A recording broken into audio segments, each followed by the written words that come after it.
Senhoras e senhores, doutores e doutoras, mandaram para o jurídico e aqui estamos novamente. Esse é o Manda pro Jurídico Podcast, seu podcast que desjuridica o juridiquês e também o único podcast, Natália, o único podcast jurídico que você consegue ouvir até o fim. Eu sou Rodrigo Ávila e, como de costume, estou muitíssimo bem acompanhado de Natália Dias e Pedro de Regina. Como vão? Tudo bem, graças a Deus.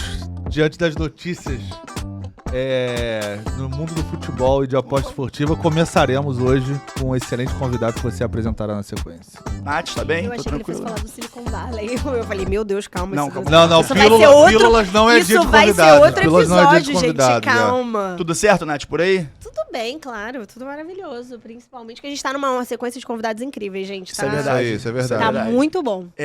Estamos aqui com ninguém mais, ninguém menos que Udo Seckelman, Head de Gambling e Cripto no Bichari Mota Advogados, especialista em apostas esportivas. E num dia muito triste para mim e para o Udo, que tivemos o nosso Vasco da Gama perdendo. Mas não para mim, aí sim. Vamos falar de um tema que eu acho que é muito pujante hoje em dia em mesa de debate. E se não está sendo pujante na sua mesa de debate, eu recomendo que você analise a mesa que você está sentado, beleza? Como é que você está, Udo? Tudo certo? Obrigado, Rodrigo. Boa noite a todos. Prazer estar falando aqui com vocês, Natália, Pedro. Vamos bater esse papo aí. Espero que eu possa trazer alguma coisa de novo aí pro pessoal, para quem está assistindo a gente. Infelizmente, o Vasco perdeu ontem. De tantas datas, a gente escolheu a data, pior data, e o Pedro tá do meu lado ainda, só para me sacanear. Então, espero que eu traga alguma coisa de novo aí pro pessoal. Não, eu tenho certeza disso. Mas antes de começar o nosso papo, você sabe, né, Natália, como é que vai ser aqui? Eu tenho que pedir que vocês nos sigam nas redes sociais. @mandaprojurídico.pdc, tanto no TikTok quanto no Instagram. Manda pro Jurídico Podcast nas plataformas de áudio e vídeo que vocês já conhecem. YouTube, Apple Podcast e Spotify também.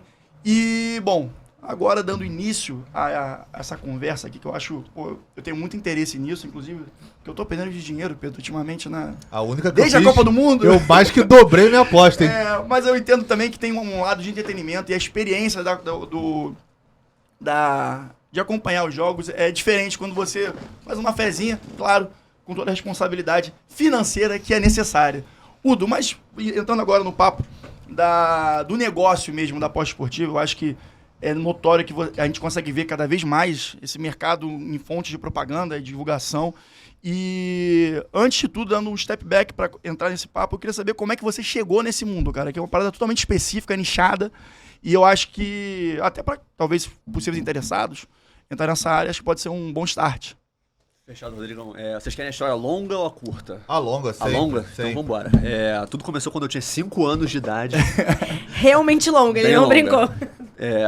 Eu, como um bom brasileiro, sempre quis ser jogador de futebol. Então, dos Joga bem, 5, inclusive.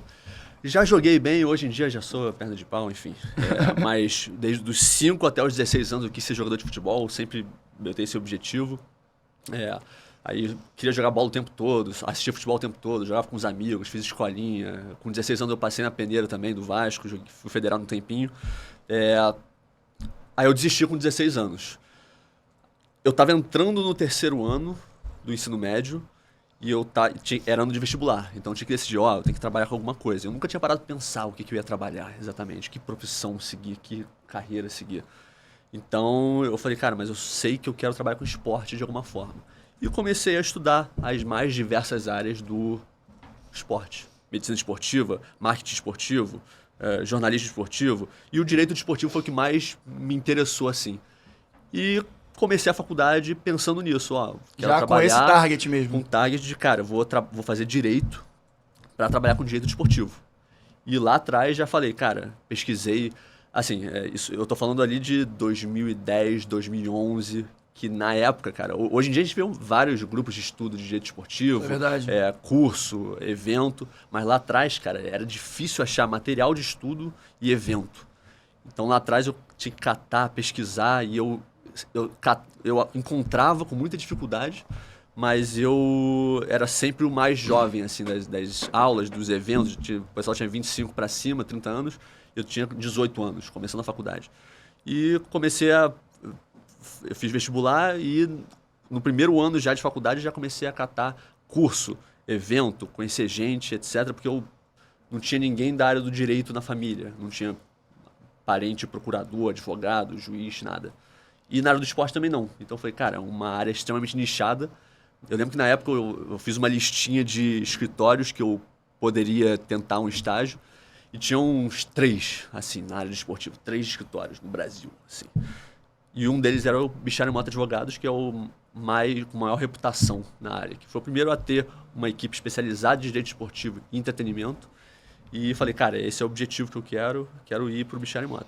E com 20 anos eu consegui um estágio, passei no processo seletivo, deu tudo certo, fui efetivado e sou advogado lá até hoje. Essa é a área do desportivo. E, cara, eu sou perguntado toda hora sobre, cara, Udo, como você começou a trabalhar com aposta esportiva, que é um ramo extremamente específico, né? E, cara, eu sempre que me perguntam isso, eu fico querendo ter uma história glamurosa pra contar. Mas eu não tenho, cara. Eu gostaria de contar, pô, Nem tudo é tão eu glamuroso aposto assim, né? desde os 5 anos de idade, é meu sonho, não tem nada disso. Foi basicamente o seguinte, cara, eu era advogado do escritório, ainda sou advogado do escritório Bichara e Mota Advogados, e eu fui fazer um Master, um LLM, em Madrid, de Direito Desportivo Internacional. E eu morei 6 meses em Madrid, e como parte do programa de Master também, eu morei em Londres. Eu trabalhei em um lugar, um escritório londrino, e numa agência de jogadores em Londres também. E eu lembro que isso foi em 2019. Foi logo depois da legalização das apostas esportivas no Brasil. E morando lá fora, cara, eu morei tanto em Madrid quanto em Londres, principalmente em Londres, eu via que o mercado de apostas era um colosso, era algo gigantesco. Mercado gigante. Na esquina de casa, outdoor, patrocínio de clube, tudo. Todo lugar aposta. No escritório onde eu trabalhei também tinha muita casa de aposta, que o pessoal advogava para casa de aposta. E eu falei, cara, esse mercado é gigantesco e com a legalização do Brasil vai chegar no Brasil. E falei, cara, eu vou fazer o meu trabalho de conclusão do LLM em aposta esportiva.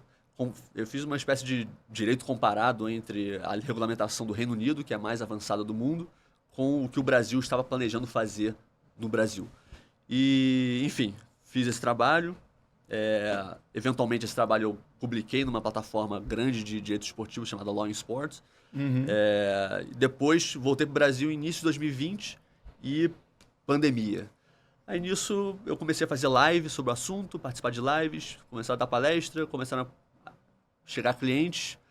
E nisso o Bichara e o Marcos, sócios do nosso escritório, falaram, Udo, cara, a gente quer criar um departamento específico para isso. Está começando a chegar demanda de aposta online e também de cripto, da área de cripto.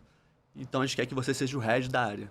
E eu estou sendo head da área desde 2021.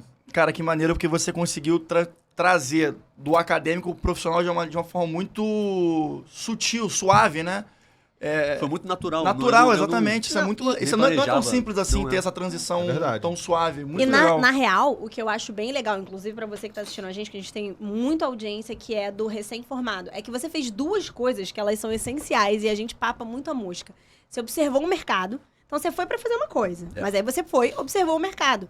O mercado não tá restrito, gente, ao que você faz. O mercado, ele é a sociedade. Você tem que analisar o que a sociedade faz. Foi a primeira coisa que você fez. E a segunda coisa, você se lançou. Você começou a fazer live.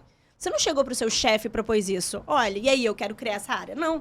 Você fez live, atraiu a atenção dele e com isso a área foi criada. Exatamente. Então, talvez tenham sido 2 atitudes muito naturais pra você, mas que elas são fundamentais. E que, gente, o que a gente papa de música nesse sentido na vida não é brincadeira. Não é brincadeira. Então, Udo, a sua história é glamurosa sim, tá? Muito obrigado, muito obrigado. Cara, pegando esse gancho que você falou de regulamentação, que na Inglaterra, por exemplo, no Reino Unido, na verdade, né? É um dos lugares que tem mais projeção, inclusive, de aposta e mais regulamentado, mais já divulgados esse mercado. Eu queria te fazer 2 perguntas, porque o Haddad hoje deu uma entrevista dizendo que o Lula, assim que voltar de viagem da China, que ele tá indo pra China agora no final do mês, ele vai passar a MP sobre a regulamentação de apostas esportivas.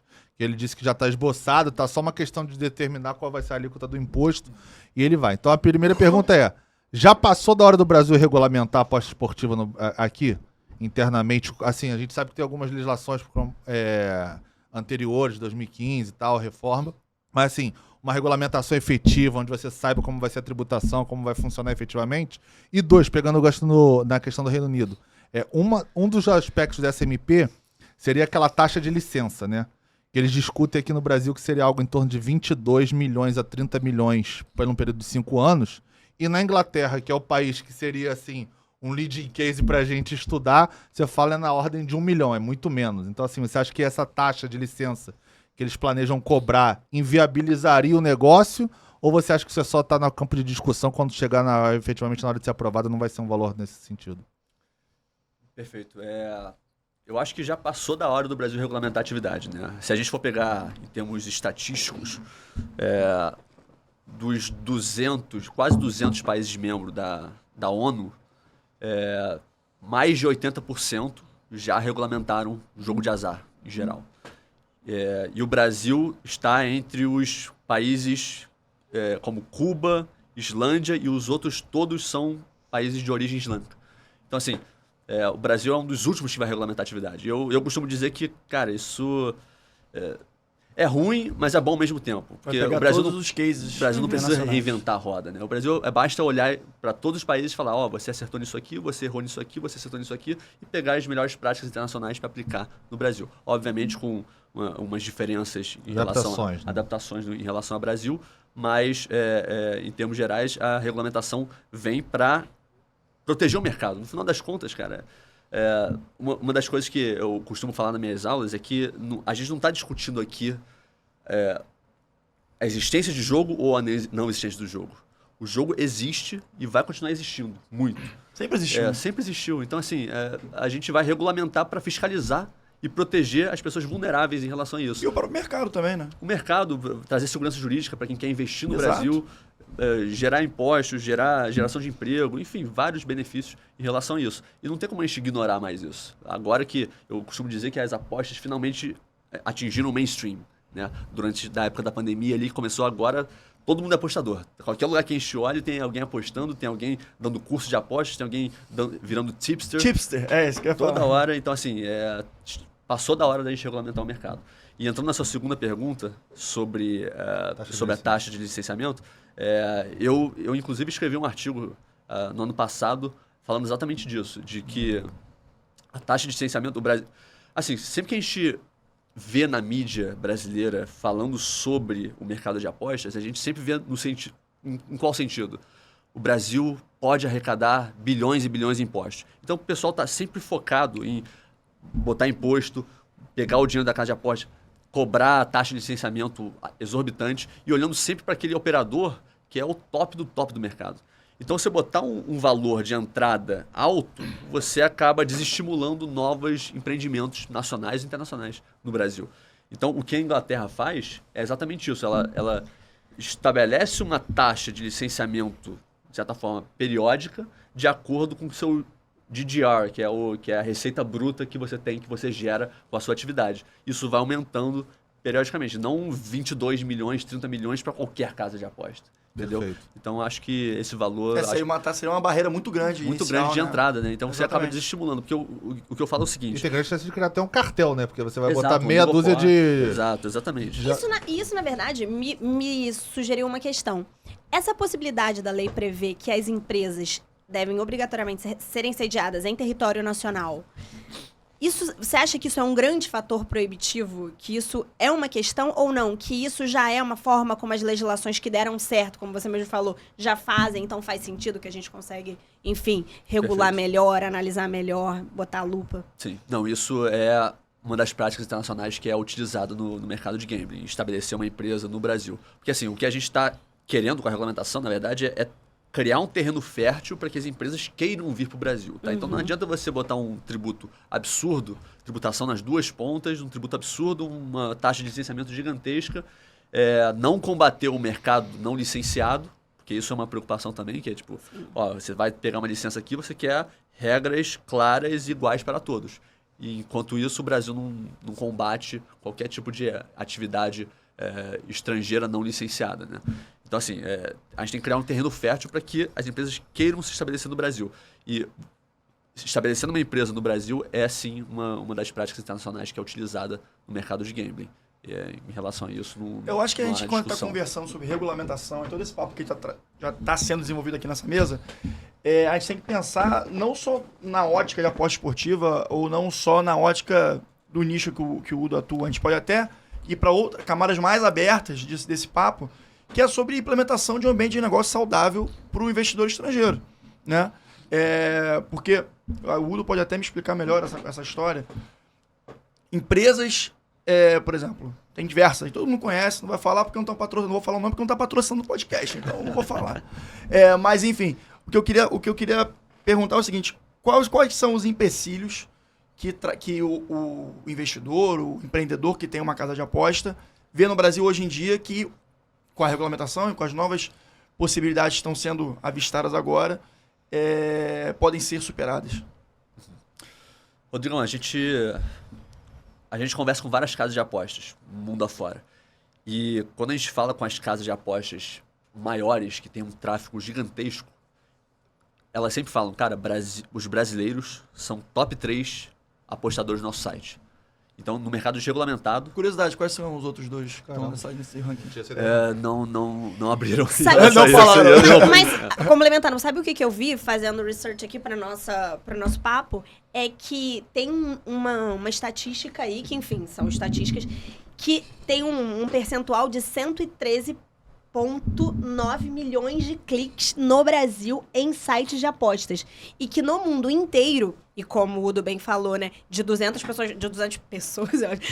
países filiados a ONU, você tem uma grande maioria que em que há sites de apostas, o Brasil é o segundo maior que realiza esse tipo de clique, sendo o primeiro só os Estados Unidos.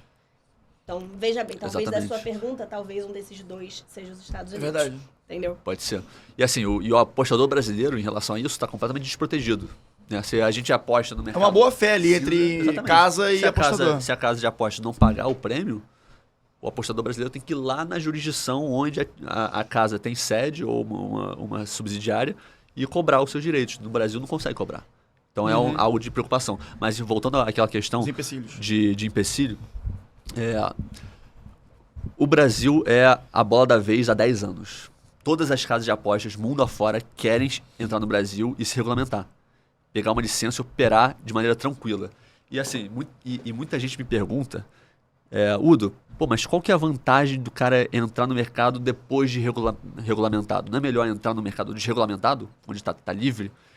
E cara, quando a gente fala em investimento de casas de apostas, a gente está falando de investimentos massivos, um poder financeiro gigantesco,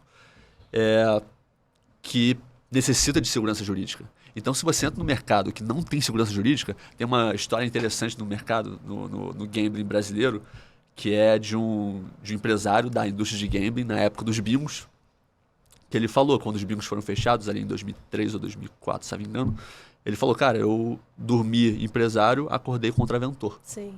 Então, assim, é uma segurança jurídica gigantesca. Então, assim, quando o empresário, a empresa quer se estabelecer no Brasil, ela quer uma segurança, ela quer limites claros do que eu posso ou não fazer e não competir com pessoas que podem fazer o que quiser, ao que bem entender. Faz todo sentido.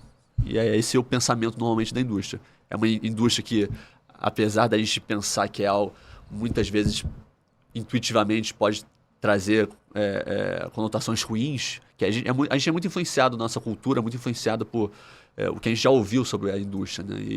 E também filmes de Hollywood, por exemplo, a gente sempre pensa, aposta, cassino, o que você pensa? A primeira coisa que vem na cabeça é Las Vegas, lá o cara que conta lá o blackjack e depois chega os capanga lá pra te bater com um taco de beisebol. Mas então, assim, é muito da cultura que a gente acaba ficando, enfim... Refém até. Refém dessa questão. Mas sabe o que eu acho também? Falando sobre não só o imaginário popular, mas também um raciocínio até que eventualmente quem elabora mais. Quando você está falando de capital intangível, então assim, você está intangibilizando o capital, e isso acontece na área de apostas, né, inequivocamente, eu trabalho no varejo, então eu sei tangibilizar capital, e eu sei o que o mercado não tangibiliza. Existe também uma reflexão sobre lavagem de dinheiro, né? Você pensa que onde você não intangibiliza, onde você tem capital intangível, você tem uma maior possibilidade de lavagem de dinheiro. Então, eu acho que essa questão do mercado, nessa coisa meio black market ali, tem também essa coisa meio máfia americana e tal, né? Porque os mafiosos eram donos dos cassinos, mas também tem esse lugar do eventual favorecimento do ambiente. Por isso que eu acho que a regulamentação ela é essencial, né, para você dar essa credibilidade do mercado. Concordo plenamente. E assim, casa de aposta é sim utilizada como veículo para lavar dinheiro. Então isso não tem dúvida. Então assim, se a gente não tem um mercado fiscalizado, regulamentado, Você facilita essa atividade. A gente não sabe. Sempre que surge estatística em notícias de jornal, a gente não sabe de onde está vindo essa estatística. Quantos bilhões estão circulando dentro das Sim. casas de apostas? E quantos desses bilhões podem estar sendo utilizados para fins de lavagem de dinheiro? A gente não sabe. Se não tiver uma fiscalização efetiva, não sabe. E nesse sentido também a gente pode entrar. A gente fez até um episódio, se não me engano é o 8, Nath.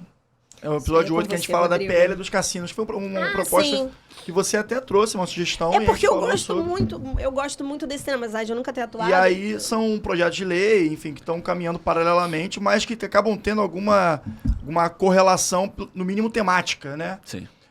Como você vê a relação desses dois projetos de lei? Você acha que uma colabora para a outra, ou você acha que são coisas dependentes? Como você funciona? Deixa eu complementar a pergunta do Rodrigo e você responde as duas. Ou você acha que, na verdade, uma pode ser problemática para outra? Que, enfim, você Sim. colocar todo mundo no mesmo bolo faz sentido? Ou isso poderia atrasar uma eventual aprovação relacionada... Não, na minha opinião, tem que regulamentar tudo. Todas as verticais. Isso aí, na indústria, é claro. Assim.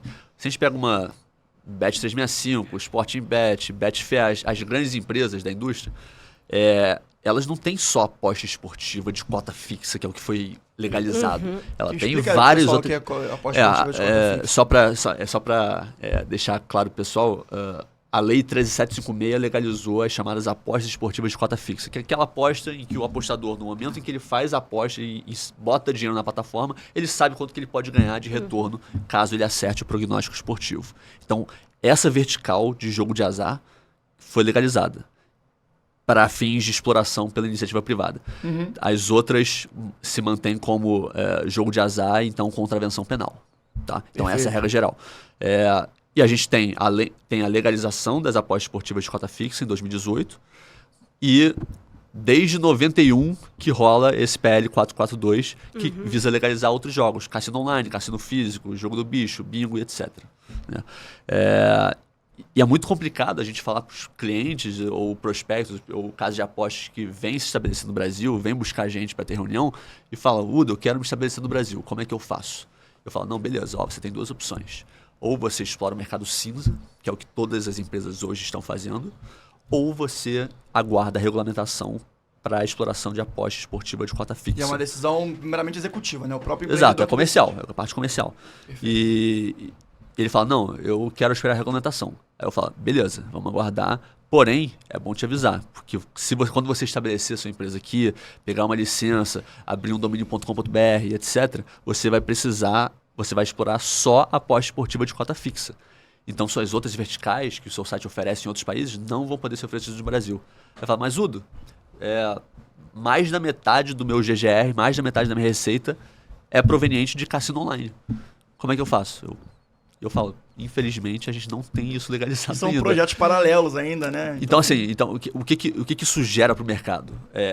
Uma casa de apostas que está no Brasil, licenciada, pagando tributo, pagando taxa de licenciamento, pagando todas as despesas que tem aqui, ela passa a oferecer um produto pior comparativamente ao mercado cinza que não está pagando imposto, não está tendo despesa aqui no Brasil e que, além disso, oferece outros jogos, outras verticais dos jogos. Ou seja, vira zero atrativo. Né? Fica zero atrativo. Então, assim, o que é o ideal para o mercado é legalizar de maneira ampla as verticais do jogo. E você, Udo, que está muito aí dentro dentro dessa discussão, imagino.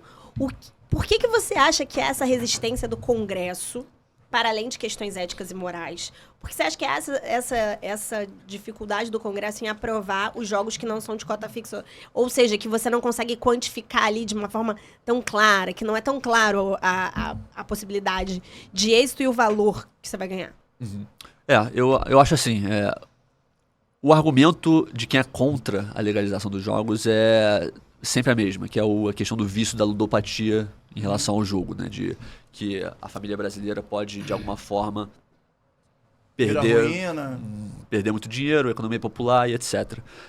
Só que a questão é que o Brasil já explora jogo de azar via federal, via loteria federal, via caixa, enfim. Todos os anos, milhões e milhões de brasileiros gastam muito dinheiro apostando em loteria pra ganhar Mega Sena, enfim.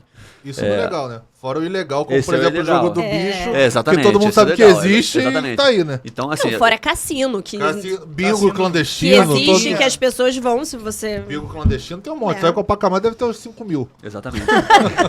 Ali na Nossa Senhora. Então, Cara, assim, então, cara esquilinha. esse argumento de que a ludopatia pode ser um problema pro Brasil e que isso aí, na verdade, é uma cortina de fumaça. Porque se a gente parar pra pensar, o viciado em jogo já existe, ele tá ocorrendo. E, tipo, esse argumento de que manter o jogo na ilegalidade vai impedir que ele aposte é completamente fantasioso. Não existe isso. Como alguns argumentos moralistas, eles são completamente fail, né? Não, exatamente. Não se sustenta em uma E conversa. na real, o mercado de gambling, ele só, eu acredito que assim, a legalização dele, assim, a regulamentação tá muito eminente. Primeiro porque, como o próprio Haddad, você falou, o Haddad fez um comunicado. Por quê? Ele é ministro da Fazenda, ele vai renunciar à Receita? Se eu não quero renunciar à Receita, o Haddad vai querer? Inclusive ele fez esse comunicado porque com o reajuste da tabela do IRPF, né?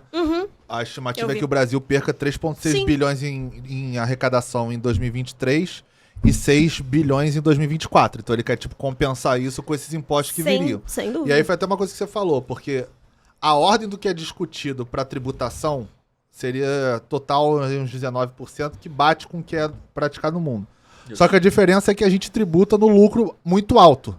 E aí, como você tinha falado, por exemplo, o exemplo de Malta, que é lá para baixo a tributação, ou quase nenhuma, teria essa compensação. Como você acha que efetivamente vai ser regulamentado assim? Não a MP, porque a MP pode, não depois de 90 dias, vingar, virar lei ou não, mas enfim, como você acha que no final vai ser regulamentado? Porque outra coisa que eu estava pensando, por exemplo, aposta de cavalo, de jockey. Você tem uma lei específica para como ela é, e ela é subordinada ao Ministério da Agricultura, por exemplo. Você acha que a questão esportiva também estaria subordinada, por exemplo, ao Ministro da Fazenda, ao Ministro da Economia, com alguma regulamentação específica, ou você acha que vai ser uma coisa completamente diferente? Não, aparentemente vai ser algo vinculado ao Ministério da Fazenda. Tá? Uma agência reguladora ou uma secretaria Com uma comissão, especial, alguma coisa exatamente, assim. para ser o órgão regulador da atividade. Legal. Que eu acho que até tem um percentual que eles estavam pensando em destinar justamente para uma agência reguladora que seria criada com esse propósito. Não tem uma discussão dessa? Exatamente. Tem várias destinações específicas na lei dizendo sobre a destinação da arrecadação. Mas qual foi a pergunta exatamente? É só a questão do regulador? Não, se você acha que eles seguiriam o mesmo racional, por exemplo, das apostas de jockey, que tem uma comissão específica subordinada ao Ministério da Agricultura, se você acha que também... Você já respondeu, você falou que você acha que vai ser subordinada ao Ministério da Fazenda. E você acha que vai ter práticas, por exemplo, como a Lei Agnello Piva, por exemplo, que você destinava algum percentual de arrecadação para, por exemplo, o COB ou o Comitê Paralímpico, que tinha alguma destinação? Isso se mantém, você acha? Sim, tem um PL da Lei Geral do Esporte que busca incluir uma destinação, uma contribuição para COB e entidades esportivas, sim. E além disso, também já tem na Lei 13756 de 2018 um percentual destinado aos clubes também, que é uma questão controversa com a da CBF, né? Porque ela quer fugir ali do TCU, quer fugir da... É complicado. Assim, é complicado. Assim, Não posso falar que é meu cliente, né? Pero que não... Mas a questão é que tem um percentual ali que vai ser destinado para os clubes que aceitarem ceder a sua marca, imagem, denominação, etc., para fins de divulgação das apostas esportivas de cota fixa. Basicamente. Não, e a verdade também é que se a gente parar para ver, é até uma análise menos jurídica e mais de mercado mesmo. A Nath falou isso alguma vez, não lembro qual foi o episódio. A quantidade de ativações de marketing que a gente observa hoje em dia nas transmissões esportivas dentro de um estádio de futebol é assustador. A gente está falando de, no mínimo, metade ali são de casas de aposta.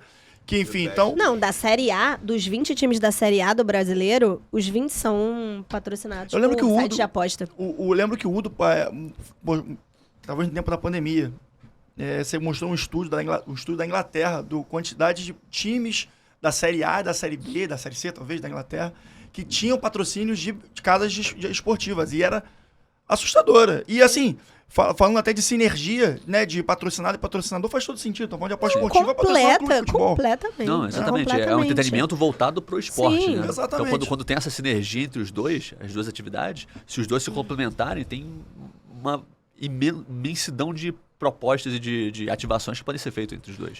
Não, e olha que loucura, assim, eu vim pra cá, eu tava pensando nisso, que o Trânsito da Barra, ele me... Vou escrever um livro ainda no Trânsito da Barra. O que eu vim pensando? Quando eu falei, a gente vai falar sobre aposta e tal, eu gosto desse tema.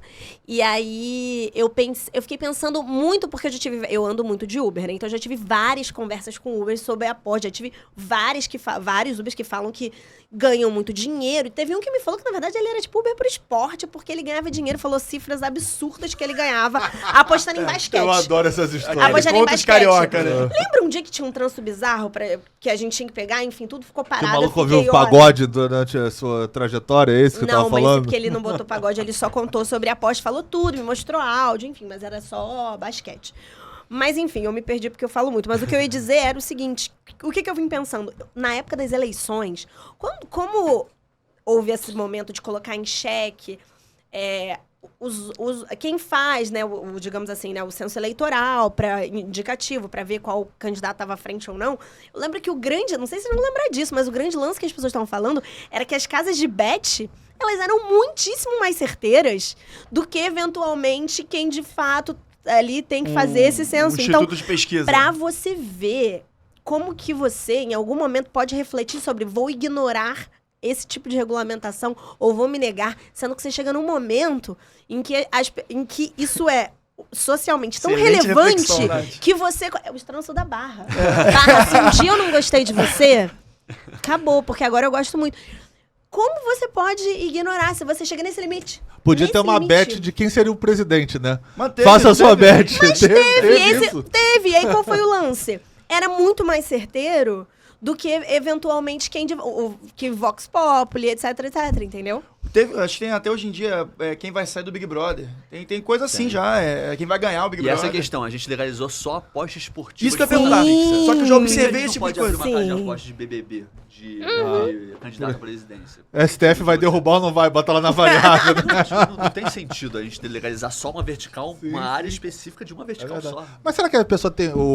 Nossos parlamentares têm essa visão? Que de verdade eu Eu não acho- sei responder essa pergunta. Qual Eu acho seria que- o risco maior? O risco eu acho que. Será que o cara pensou nisso? Mas eu acho que sim, porque existe um lobby por trás disso, né? Existe um lobby de pessoas interessadas que querem fazer esse negócio. Isso não é necessariamente parlamentar. Mas os lobistas que estão ali no behind the scene fazendo pressão, eventualmente sim. Só que eu acho que tá tão difícil Mas você será que chegar... tem um lobby pra algo não esportivo? Tipo, igual esse, vou apostar quem vai ser o presidente ou quem vai ganhar o Big Brother? Se fosse eu, Eu acho que primeiro eles dona querem de entrar uma com a casa de... parte esportiva. eu acho que eu, aí dona depois de uma que tiver tudo casa... lá dentro, fala, cara, vamos abrir essa porta, eu acho entendeu? que eu, dona de uma casa Passa de boi, bet, passa e boiada, você, sabe aquele negócio? nós como operadores jurídicos, a gente sabe. Você cria uma norma. Depois você pode incluir coisas, dispositivos naquela norma. E o que talvez eventualmente seja mais Também fácil. acho. Né? Aquela Então, famosa norma em branco que vem o decreto depois pra regulamentar. exatamente, aí você cria um rol, e aí o primeiro rol é taxativo, depois ele deixa de ser Não, taxativo. primeiro tem a discussão se o rol é taxativo ou exemplificativo. Aí começa. Judiciário. Não, e a questão é Então, justamente essa, né? Os posteriores debates a partir de uma regulamentação dessa. Porque a cada nova regulamentação existem uma infinidade de decisões e possíveis até inconsistências, lacunas que a legislação deixa. Que quem vai decidir isso aí, cara, é jurisprudência e advogado batendo sapato em fórum. E, cara, tem um recurso extraordinário para ser julgado no STF há alguns anos já, que vai definir se a proibição de exploração de jogos de azar no Brasil foi ou não recepcionada pela nossa Constituição Federal. Porque a lei de contravenções penais é dos anos 40. Vai analisar se a proibição é ou não constitucional. E Na Constituição de 88. estão adiando, porque se falar, o STF bateu o martelo e falar, isso aqui não se coaduna com os princípios da nossa Constituição, libera tudo. Acabou a proibição, a contravenção penal de exploração de jogos de azar. Então, e o pessoal tá tirando da pauta pra, não sei, aguardando uma regulamentação melhor, aguardando o PL que tá rodando desde 1991. Então, assim, é complicado. E teu feeling, assim, de mercado, pela tua experiência, você acha que sai nos próximos, por exemplo, nesse ano, alguma coisa assim? Olha, Em 2021, eu escrevi um artigo para a Universidade Mackenzie, de São Paulo. Que o título do meu artigo era 2021, o ano da indústria de gambling no Brasil. Porque a regulamentação vai sair com certeza nesse ano. O STF vai julgar o recurso extraordinário com repercussão geral. E o PL de 91 vai finalmente andar. E nada aconteceu. Então, assim, tá na mesma situação Fez até a bet agora. errada, né? Fez a bet errada. Exatamente. Assim, nunca. Assim, nesse momento, com as falas do Haddad, com Sim, como o parece um mercado terreno parece muito que propício, vai né? andar mesmo. Sim. É porque eu acho que tem Mas uma é porque eu coisa- acho que tem essa questão de uma renúncia fiscal ali indireta, entendeu? Não existe, é o que eu acho, assim, se você olha o ambiente social, não existe. Como eu falei, se da Série A do Brasileiro, 20 times são patrocinados, você liga a televisão pra ver um jogo de futebol e você vê lá, bet isso, bet aquilo, Milhões como é e que milhões você de vai reais ignorar? Você fala, circulando. não, eu tô renunciando a essa receita, não, Não dá, quero. isso não dá pra passar batido, né? Não dá pra ser dá. uma coisa... Não existe clamor popular esquecível. em que você vai discutir ludopatia ou qualquer tipo de moralismo. Gente, Exato, moralismo isso não é sem uma questão muita, debatida na sem muita sociedade, né? consistência. Sem consistência. Eu acho que a moralismo grande sem questão, que uma consistência. vez eu até conversou em algum outro podcast sobre isso, é que a gente tem que ver o jurídico, né? Que, por óbvio, é o núcleo do que a gente conversa sempre. Mas existem fatores extrajurídicos que são fundamentais para a gente ver esse tipo de situação, que é a força política. Para determinadas situações, como essa que a gente está conversando, ou como qualquer outro projeto-lei, enfim, que está em tramitação, vai saber desde quando, nada caminha no nosso legislativo sem força política. Então, se a gente não analisar além de uma leitura jurídica e ver outros cenários, a gente vai ficar parado nesse debate. No sentido de, né, construção e caminho até a regulamentação, de fato, etc. Então, a gente tem sempre que ficar atento sobre isso. E aí, Udo, o mercado que já está aquecido, você acha que pós-regulamentação ele vai ficar tipo foguete enlouquecido? Na verdade, a gente vai profissionalizar o mercado, na verdade, né? Assim, depois da regulamentação, as casas de apostas que hoje operam no Brasil, que são por volta de 500, assim, vamos dizer. Caramba, é muita coisa. Você não tem noção, gente. Depois da regulamentação, dependendo de como vier a regulamentação, porque obviamente isso vai, se aumentar no tributo, botar lá em cima, não vai rolar.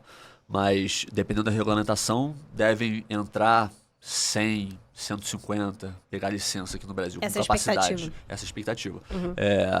Isso vai subir a barra de exigência, etc. Tem que cumprir os requerimentos, tem que ter compliance, combate à lavagem de dinheiro, aplicação de princípios de jogo responsável, etc. Todas essas questões. Então, o mercado vai reduzir, mas vai ficar mais profissional. Vai ficar mais bem estruturado. Você Exatamente. vai falar diversas áreas aí que poderiam estar que podem ser exploradas com uma posterior regulamentação. Compliance, por exemplo. Exatamente. Até que ponto o compliance hoje em dia é desenvolvido o suficiente para o mercado? De repente, com a regulamentação dele, né, do mercado, a gente vai desenvolver mais essa Não, questão. com certeza. Assim, a gente, o nosso sócio do nosso escritório tiveram uma reunião, eu também estive presente, lá na prefeitura, para discutir um incentivo, um PL de autoria do Pedro Duarte, vereador. O Duarte. Estudou com a gente. Estudou com a gente. Que para reduzir o ISS de empresas de betting de 5% para 2%. Tal como fez o São Paulo, o município de São Paulo fez em 2022, final de 2022, para atrair essas empresas. E dentre as discussões que não se limitaram à questão de redução do ISS, também falaram essa questão de capacitação técnica e de eventos. Assim, que curso de apostas você conhece? De gaming law, por exemplo, de programação voltada para a indústria de game. Não tem incentivo, não tem eventos ocorrendo aqui. Então, assim, a partir do momento que a gente começar a regulamentar e começar a desenvolver essa área, que a gente começa a desenvolver como um todo. Tanto a parte jurídica, uma indústria. que, cara, é desafiador advogar nessa área, porque muita coisa não tem definição, muita coisa, definição legal não tem quase nada. Doutrina tem pouquíssimo e às vezes jurisprudência não tem quase nada também. Então muitas vezes a gente chega em situações lá no escritório que é um grande blank, assim, não tem nada. Chega uma situação nova que não tem nem questões similares que já aconteceram no passado e você tem que dar uma segurança jurídica Vamos de lá alguma nas fontes forma do direito. pros Vamos seus lá nas clientes. fontes do direito, né? Exatamente. Então, assim, aí você tenta aplicar por analogia certas coisas, mitiga os riscos de outra forma, mas é bem desafiador quando o mercado é desregulamentado, sem lei, sem nada. Eu dei uma estudada, obviamente, no entrevistado, né, no conteúdo que ele já compartilha nas redes sociais dele. Inclusive, o Brunão vai dar essa moral, vai botar as suas redes sociais também, LinkedIn, Instagram, etc. E eu vi um exemplo muito interessante que você comentou da Federação Paulista de Futebol. Porque, assim, até entra, eu acho que talvez seja o ponto mais delicado desse tema, é a manipulação de resultado, né? Enfim, já tem diversos casos passados. Inclusive, a gente teve um campeonato brasileiro que foi totalmente refeito, né? Em 2005, por causa do episódio do árbitro, Edilson Pereira de Carvalho. Edilson Pereira de Carvalho, 2005. Inclusive, o Vasco deixou de se classificar para Libertadores por causa disso. Porque os jogos foram refeitos. É verdade. Que chororô, hein? Mas beleza, segue o baile, já superei isso aí, já tem mais de 15 anos. Tá prescrito, a minha mágoa, tá prescrita. De década em década você Mas supera. enfim, eu acredito que, até fazendo reflexão sobre isso e botando os advogados do diabo na minha cabeça para pensar, eu acredito que já é até interessante para mitigar esse tipo de atividade. Visto que vai ter uma regulamentação, a gente vai saber quais serão as causas, as consequências e o procedimento para análise e fiscalização disso. Eu tô correto? E se você puder dar essa pincelada no caso da Federação Paulista, eu achei bem interessante. Perfeito. O que eu costumo dizer que é o mito número 1 da indústria de apostas é que essa ideia falaciosa que as pessoas têm de que casa de aposta é interessada em manipulação de resultados. Porque, na verdade, casa de apostas, qual é o business dela? Ela explora o quê? A incerteza do resultado. Claro. E as pessoas... Ela oferece odds no mercado das cotações de pagamento para prêmios. E quando tem algum tipo de manipulação de resultado e alguém aborda algum jogador para fins de manipulação, para manipular algum evento específico ou o resultado em si, o manipulador ele injeta muito dinheiro numa odd específica e quem tem que pagar esse prêmio é a casa de aposta. Então, assim, casa de aposta não é interessada, ela é a maior vítima de manipulação de resultados. Ela não quer que tenha manipulação de resultados. Então, faz todo sentido as casas de apostas investirem em integridade no esporte também. Investir em medidas preventivas e medidas repressivas desse tipo de malefício que é atrelado à aposta. Tem até um case recente, jeito. provavelmente você deve ter acompanhado. Eu sou muito fã de NFL, gosto de NFL também, futebol americano. Teve um jogador chamado Calvin Ridley, que está agora no Jacksonville, ele era do Atlanta antes, que ele estava machucado e ele apostou no time dele. Quer dizer, ele não teria interesse nenhum em se prejudicar e jogar mal para manipular o resultado. Mas mesmo assim, independente do motivo, ele foi punido, ficou 1 ano fora pela bet que ele fez no próprio time. Quer dizer, já tem outra... a própria liga fez isso, porque acaba ferindo o próprio campeonato também, né? Além da casa esportiva, o campeonato fica ferido. E os atletas, eles não têm noção dos regulamentos, por exemplo. Então, a primeira medida que para fins de integridade do esporte é exatamente investir em educação. Vocês acham que os nossos atletas sabem se eles podem apostar em uma partida pro seu time, por exemplo? Pois é. Com certeza não sabe. Você Pois vai é. começar a pensar em conflito de interesses, né? Você Exato. faz um... Será que ele pode apostar em uma partida de outro campeonato que ele não tem influência nenhuma? Será que ele pode falar para alguém do convívio dele de que ele vai ser, por exemplo, transferido para algum outro time e essa pessoa do convívio faz uma aposta sabendo dessa informação privilegiada? O insider, né? Insider. Será que o atleta ele sabe que se ele for abordado para fingir manipular algum resultado, ele tem que se reportar à federação e informar sobre essa situação? E não só isso. Isso não é só prejudicial à carreira do atleta. O atleta também ele pode responder criminalmente por conta disso. Existe no Estatuto do Torcedor proibições claras de que você não pode manipular ou aceitar suborno, enfim, para fins de manipulação de resultados. Então, a educação é o primeiro passo a ser falado. E você tocou sobre o assunto da Federação Paulista. Basicamente, ali por 2015, o que eu costumo dizer, na verdade, a gente não precisa guardar regulamentação para combater a manipulação de resultados. A gente pode combater já. Federações, clubes e entidades esportivas investir em educação para uma forma de medida preventiva e investir também em medidas repressivas, como contratando empresas especializadas em monitoramento de apostas. Como que isso funciona?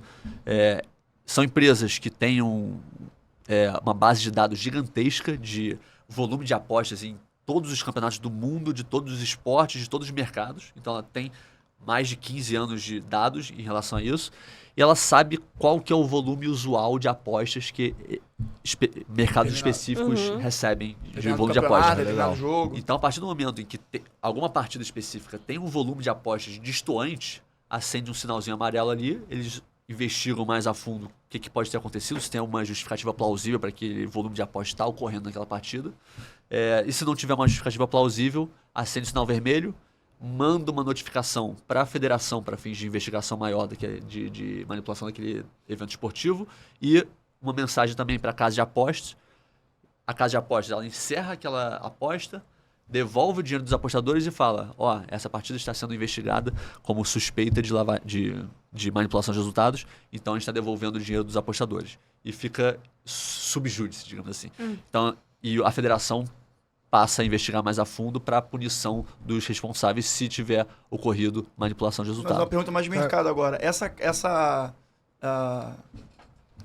auditoria, né, da aposta, normalmente quem contrata é o próprio campeonato ou são as próprias casas de aposta podem ter interesse nisso também, por uma questão de compliance interna, etc? As duas partes. As duas partes podem ter interesse nisso. Hoje em dia, quem está contratando são algumas federações brasileiras. A Paulista foi a primeira em 2015. É por isso que muitas vezes a gente vê no noticiário possíveis casos de manipulação na terceira divisão paulista, na segunda divisão paulista. Agora Exato. faz todo sentido por quê? Porque realmente tem esse mecanismo para poder... Não é porque não existia antes, é porque passaram a investir para identificar e para punir. Não é porque não existia, óbvio que existe. Manipulação de resultados existe há muito tempo no Brasil. E é porque a gente não identifica, não consegue identificar mundo, nem no mundo punir. Inteiro tem. Exatamente. Por isso que você precisa investir nesses serviços para que você consiga, pelo menos punir, pelo menos reprimir essa atividade, né? Olha, é mais um mercado que poderia estar mais bem desenvolvido. Auditoria de aposta, olha só. Nunca tinha imaginado nisso. Eu fiquei curioso com isso, eu não sabia que tinha assim. Existe uma integração, por exemplo, dessas auditorias de aposta esportiva? Por exemplo, a Federação do Rio de Janeiro, a FERJ, ela não contratou ninguém pra fazer isso, ela não tem isso. Eu acredito que não tenha mesmo, mas assim, não contratou ninguém. Tem. Então, beleza, mas vamos dizer que ela não tivesse. Se a BetXPTO tiver essa auditoria, ela comunica a FERJ, tipo assim, ela tem essa integração com as federações pra falar, cara, dá uma olhadinha aí, eu sei que você não me contratou, eu sei que você não tem ninguém pra fazer isso, mas dá uma olhada porque tá pipocando isso aqui na minha tela, vamos dizer. Interessante você levantar esse assunto, porque eu participei de uma palestra com a presidente do TJD do Rio, que é a Renata Mansur, que a gente fez uma palestra juntos, e ela disse o seguinte, ela falou, cara, uma vez eu recebi uma ligação, eu imagino que ela não vai se preocupar se ela assistir isso aqui, eu acho que não, algo interessante que ela falou pro público. Ela recebeu uma ligação de um dono de uma casa de apostas no Uruguai, falando, uma partida específica da sua segunda divisão, terceira divisão do Carioca, eu acho que está sendo manipulada. E por que ele fez isso? Porque provavelmente ele está perdendo muito dinheiro oferecendo mercados e odds para aquela partida específica. Então ele tomou a iniciativa de ligar para TJD do Rio para que eles investiguem aquela partida, para que punam os responsáveis e, enfim. Justamente visando aquela questão que você trouxe do primeiro mito, que você faz questão de... Isso mostra claramente que a casa de aposta, ela tá perdendo dinheiro, cara, eu não quero perder mais dinheiro, pelo amor de Deus, fazer uma coisa. Até porque ela deve ter um grupo de estatísticos absurdo pra poder fazer essas odds. E a partir do momento que você injeta um dinheiro ali por fora, numa ilegalidade, tipo, você bagunça toda a estatística, né? Exatamente. Então, assim... Cara, é curioso isso, legal. Assim, tem na última minuto de regulamentação que saiu no ano passado, no governo anterior, inclusive, é que as casas de apostas terão que contratar e comprovar a contratação de serviços de monitoramento de apostas. Pô, legal. Para combate à manipulação de resultados. E aí, se fosse um caso desse, por exemplo, que, vamos dizer que não tô falando que é o caso, para deixar bem claro, que ela tivesse macumunada com essa manipulação. O cara lá do Uruguai, ou ainda que seja uma empresa brasileira, poderia, por exemplo, trasladar essa peça ou essas provas que ele teria para o Ministério Público, alguma coisa assim? Como é que funciona, sabe? Basicamente, ele poderia fechar aquele mercado, não oferecer mais aquele mercado, porque, esse campeonato é todo manipulado, então não vou mais oferecer aquele mercado para fins de apostas no meu site. Mas nada impede dele, se ele tiver qualquer tipo de contratação de serviço de monitoramento de apostas, dele mandar algum tipo de relatório para a federação em específico. Isso acontece. Mas normalmente quando a federação contrata os serviços de monitoramento. E esse tipo de coisa até o Ministério Público pode estar envolvido também, dependendo da proporção que é tomada, né, na investigação, na fiscalização também, ou estou muito enganado? Hoje está ocorrendo uma investigação pelo Ministério Público de casos da Série B. Não sei se vocês chegaram a ver no noticiário recente de algumas partidas da Série B do ano passado que foram manipuladas. Então está tendo uma investigação. É engraçado como isso ocorre mesmo. Assim, a gente não fica muito sabendo, né? É. Mas eu lembro que na época que eu trabalhei no STJD, assim, no grupo de WhatsApp que a gente tinha dos procuradores, rolava... Cara, não era incomum ter... Ih, o jogo tal tá com suspeita de manipulação de resultado. Gente, investiga isso aí, não sei o que. Era engraçado. Foi a primeira vez que eu tive contato, assim, efetivamente com esse tipo de esquema de manipulação de resultado, que até então, pra mim, isso era coisa assim, cara, isso só vai acontecer na Inglaterra. Sabe aquele negócio assim? Achava que era super distante do Brasil. E acontecia, assim, assim, com uma frequência até surpreendente pra mim. Agora, Udo, te fazer uma pergunta, até fazendo um 2.0 do seu artigo, só que agora de forma falada e não escrita. 2023 é o ano que esse artigo vai virar realidade? Sim, cara, eu espero que sim. Aqui no MPJ-Bet, não sei, o que você aposta? Eu sou uma pessoa otimista por natureza. Então, assim, todo ano que passa, ano passado eu fiz a mesma coisa. O artigo eu escrevi em 2021, passou, não foi. Atualizando 2022. Falei, não, esse ano vai, é o limite do prazo legal da lei. Só editando o artigo. Exatamente, aí vai botando 3, depois 4. É complicado. Mas, olha, pelo que tá ocorrendo aí na mídia, pelas falas do Haddad, parece que agora vai. E até pessoas da indústria que costumam ser mais pessimistas nesse aspecto, agora estão aceitando que, cara, eu acho que agora vai mesmo. Então... Vamos esperar. Tomara que vá pra aí, né? Não que vá pra burocratizar e inviabilizar o negócio. Esse é o problema. Se fizer de maneira errada, o mercado vai ficar igual. Vai ficar mercado cinza. Fazendo uma pergunta aqui pra nossa audiência mesmo. Alguém vendo isso, agora vai. Eu também acho que vai, realmente. O que você acha que alguém que está no início da carreira jurídica, que tem algum interesse em trabalhar com isso, e é uma área muito interessante, o que você acha que essa pessoa deveria fazer? Partindo assim do zero. Olha, como eu te falei, pegando um gancho do que eu falei lá no começo, de que quando eu comecei na área do esportivo, eu procurava assuntos e temas e jurisprudência e artigos e eventos, enfim... e não achava quase nada, de certa forma eu me aproveitei de um oceano azul. Eu, de certa forma, me aproveitei de um ambiente que tinha pouca gente falando sobre. Verdade. E consegui entrar na área com base nisso. E o mercado de apostas, pessoal, assim, é muito novo. Então, assim, tem muito espaço para profissionais capacitados. Talvez seja difícil encontrar material de estudo. Eu consegui encontrar alguns materiais, posso passar quem tiver interesse de alguma forma, mas é difícil, mas o fato de ser difícil quer dizer que tem muito espaço pra gente inovar e pra... É um funil ao contrário, digamos assim, né? Exatamente, então assim, são várias áreas do direito, assim, quando eu dou aula, eu falo um pouquinho sobre, quando eu falo de regulamentação, tem... parte de direito administrativo, que é a questão de aplicar para uma autorização, se vai ser uma autorização ou se vai ser uma concessão através de uma licitação. Tem parte criminal, penal, por ser uma contravenção penal. Tem parte de PI, tem parte de civil, enfim, tem de esportivo envolvido. Então, assim, são várias áreas em que você pode contribuir de alguma forma. E a área tá engatinhando. Em termos de gambling law no Brasil, tá engatinhando. Então, tem muito espaço para profissionais começarem a adentrar nessa área, escrever sobre o assunto e desenvolver doutrina de jurisprudência e lei. Era isso que eu ia falar, porque além do cara atuar de fato no mercado, ele ainda vai ter possibilidade de escrever sobre o mercado de se consolidar como um porta-voz daquele mercado, que é exatamente o que você está fazendo agora. Exatamente. Então, assim, é um terreno muito fértil. Perfeito. Exato. Senhoras e senhores... Queria fazer só um...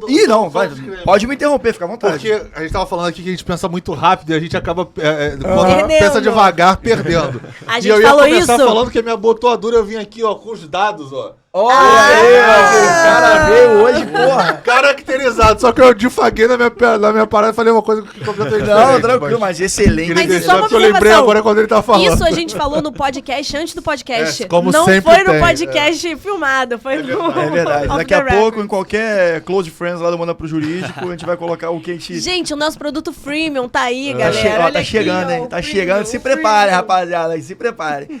Mas agora, Udo, quer falar mais alguma coisa? Você quer compartilhar mais alguma... Acho que tá perfeito, cara. Tá perfeito? Perfeito, nada a acrescentar. E, ó, quando saiu a regulamentação de fato, tomar A gente tem que jeito. chamar Aí eu o volto, Udo aí de eu novo. volto. a Não gente tem que chamar editar de novo o artigo dele, coitado. E de preferência quando o Vasco ganhar, por favor. Não, tipo, não, com certeza. Ah, você vai demorar pra chegar. Não, fica tranquilo. Fica tranquilo que tá chegando.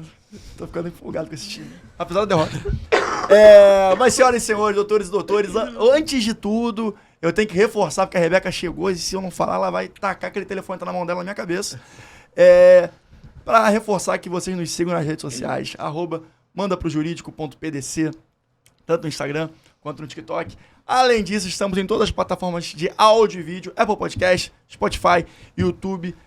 Curte, comenta, compartilha, indica para uma pessoa que acha que possa se interessar por apostas esportivas, ou por ciência de dados, como semana passada, ou como qualquer outra temática que nós já trouxemos aqui durante esses 48 episódios, Pedro. Já é coisa pra cacete se tu parar pra Caramba. pensar. 50 tá chegando, hein? Vai ter alguma... Tu vai ter...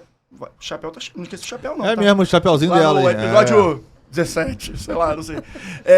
Mas, gente, muito obrigado pela audiência de hoje. É incrível estar compartilhando com vocês isso. E a missão é essa, trazer opinião, técnica e informação para vocês, para que a gente possa cada vez mais desenvolver o nosso mercado jurídico, que carece tanto de serenidade. Só abre pra ele Profissional. falar as redes sociais dele pra compartilhar. Por favor, Udo. Meu nome é Udo Seckelman, e meu @ no Instagram é Udo Seckelman. Meu nome é complicado, não sei se podem colocar aqui embaixo em algum lugar. Não, vai botar, fica tranquilo. E o meu Twitter é U Seckelman. LinkedIn também, LinkedIn. LinkedIn é Udo Udo Seckelman. O bom de você não ter um nome difícil é que não tem muito Só tem eu. polidência. Se você botar o Udo, vai É. achar só eu. Você é ativo no Twitter? Médio. Deveria ser mais. Já- Deveria ser mais. Finalizando, arredondando essa bola, o que eu posso falar, Natália? Você sabe, né? Pra qualquer dúvida, o que eu faço, Natália? Manda pro jurídico, galera. Beijão. Valeu, gente. Grande abraço. Até semana que vem. Beijo.